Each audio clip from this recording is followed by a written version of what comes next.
Jeff Galindo. Jeff, good to see you. Thank you. What's your instrument and what role are you playing in music? In other words, are you performing, teaching, both? Yeah, I play trombone, and I both perform and teach on both the local level, the international, national level, international level. I'm a clinician, do clinics, everything. I have some private, you name it, everything from working right in Worcester and doing some gigs in the local area to working with national artists, etc. Yeah. So a little of everything. Yeah, teaching any place specific, or are you teaching it from I your own teach, studio? right this current minute, I teach at Laundry School of Music in Cambridge, a graduate school. I teach at a private school in Weston called the River School.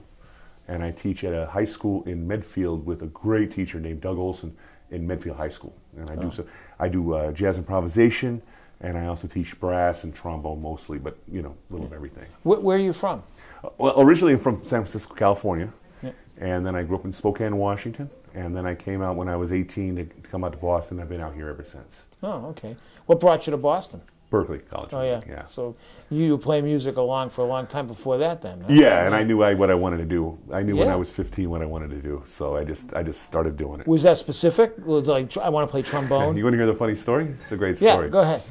I was 15, and this tooth is a cap. I had broken the tooth in a swimming pool trying to do a handstand in a public pool, and slipped. And when you're in a pool, you can't give me your hand. Anyway, so I had to get a cap, and I hated the dentist. So my mom found a dentist that promised I would have a great time.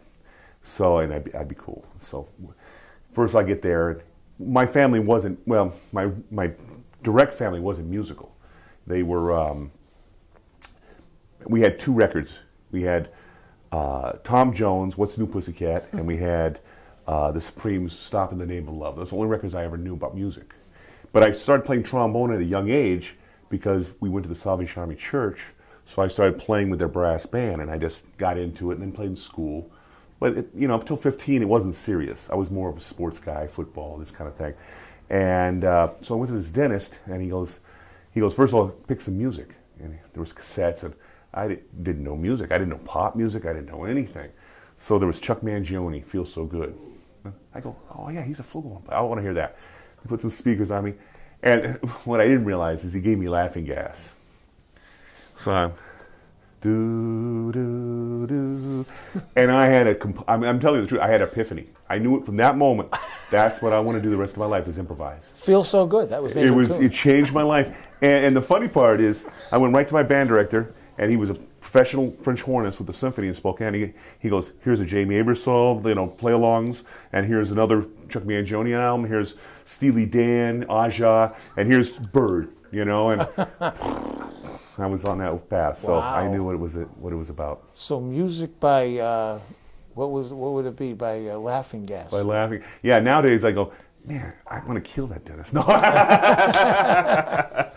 No, it was a total epiphany, and Yeah. I've always remembered it. Did you ever meet Chuck Mangione later on? No, but I met his saxophone player, Chris Vidal. I did a clinic with Chris, and I told him that story. He laughed. Was he on the? He's on the record. Yeah, he's on the record. Yeah. Because they did play in Worcester. They played at the auditorium. I'm sure, and I saw him. I saw him I saw him in Spokane. I saw him in Boston. Yeah. I've seen him, but I actually met Chris doing a clinic, doing a jazz camp with him. Yeah. And I told him that story, and he's like, he laughed. He's like, A funny story about that. He invited my mother and my whole family to dinner with him. We ate behind stage at the auditorium. Chuck Mangione. Wow. I bet he's a nice guy. Yeah, I've always wanted to meet him. He's a nice guy. But the musicians were complaining they weren't getting enough money. So, which is the issue? How can we bring music to a broader audience? And venue. It's very difficult to sustain. The professional life in this field. I know. I don't even know the answer because, and also when we're talking music, what are we talking with music? Right. Styles, types. Right. There's so much music that's really more of a show thing. Right. And it's not necessarily what I would consider music. Dancing and all this other stuff, it's hard to understand. I think the biggest thing that's hurting society is we're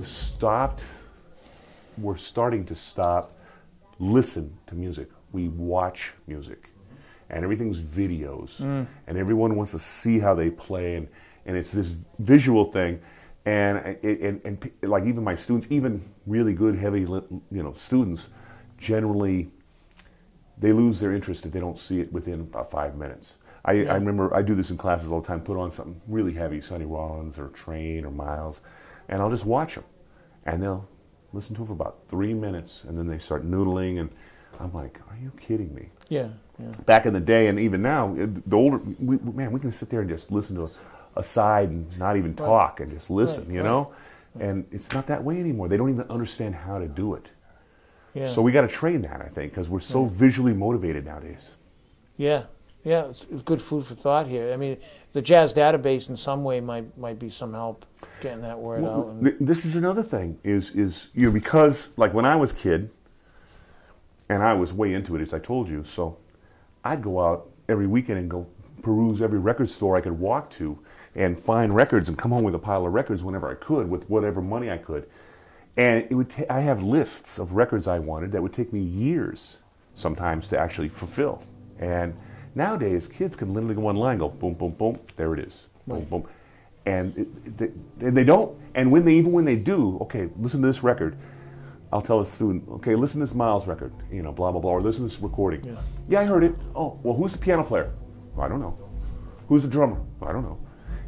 Music, especially with jazz, because you know that's where I'm, you know, I'm into all styles, but this is, you know, it's a language, and it's like, when you answer the phone, your mom answers, you know who it is, you know the voice. And as a musician, to learn the language of jazz, you need to know the voices. You need to know Elvin Jones. And not even more than of course, your instrument, like Slide Hampton or J.J. Johnson or Frank Rosalino, instantly. Right. That's what I had to do to learn my own voice, just to learn how to make a voice. But Elvin Jones, you know, Wynton Kelly, you know, Ron Carter. Classical is the same way. You know, you know if it's Vivaldi or Mozart, you can tell, you can hear the voice. No. It's not just the violins playing. It's a certain something. And at the heavy level, it's even the players. Right. Like you know, the heaviest the players, you know if it's Yo-Yo Ma, you know if it's you know. Right. So it's exactly. because that's what music is. It's a language. Right. You know, and if you want to learn the language, you have to learn how to speak it, which means you have to copy to a degree. And I don't you know. It's just the same way we did when we were kids learning to speak. You know, say mama, mama, papa, you know, hungry. Then pretty soon, mom, can I get a sandwich here? I'm hungry. Yeah, right. You know, and you learn how to speak, and that's how that's when you learn. get your own inflection based on what you learn from somebody else. And some musicians never get past it; they just copy.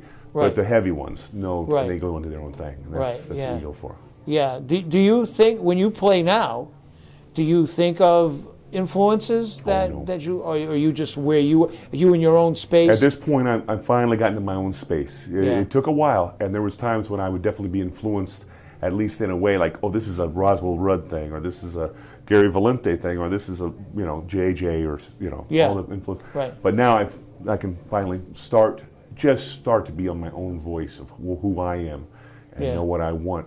And the biggest thing is it's no thinking at all. Right. It's just being, and you just hear a sound and you react, and it's awesome when I can do that more than I can't do it. It used to happen once in a blue moon. Now it's happening more than not. Yeah. And I just let it out. Just like right now, I'm just talking. Right. Well, do you have to practice a lot to get that, or play a lot? You know, to me, the practice and playing is kind of the same thing. Yeah. Both. Yeah. Playing does it. There's a difference between practicing and playing. Practicing is a willful thinking of how to work on whatever you're working on. Right. And your brain is in it, and you work on it, and you have to be very disciplined, and it's necessary. Right. Playing is exactly the opposite. I practice playing too, which is a willful letting go of all those thoughts and just being. Yeah. Almost in a Zen-like state, whatever. Right. And then you have to listen to that, record it when you're in that state. Right. What are your weaknesses? Right. And whatever weaknesses you have, like let's say your time isn't good, or let's say you're playing a tune you don't really know it, so you're messing up the tune. That's when you go, okay, that's what I got to practice. Yeah. But the goal is to let go when you play. If you let just go, listen. Right. Listen. Right. You know? Yeah, did you ever have that happen where you let go and you're totally out there and you go, where the heck am I? When you come back, it's like, where am I going to land here? Of course, That's the fun part, right? Yeah, exactly. And usually once you make that decision, you're goofed up. Now you're in trouble. Right. Once your brain comes back into it, you're done. Yeah. So thank you so much, Jeff. It's been such a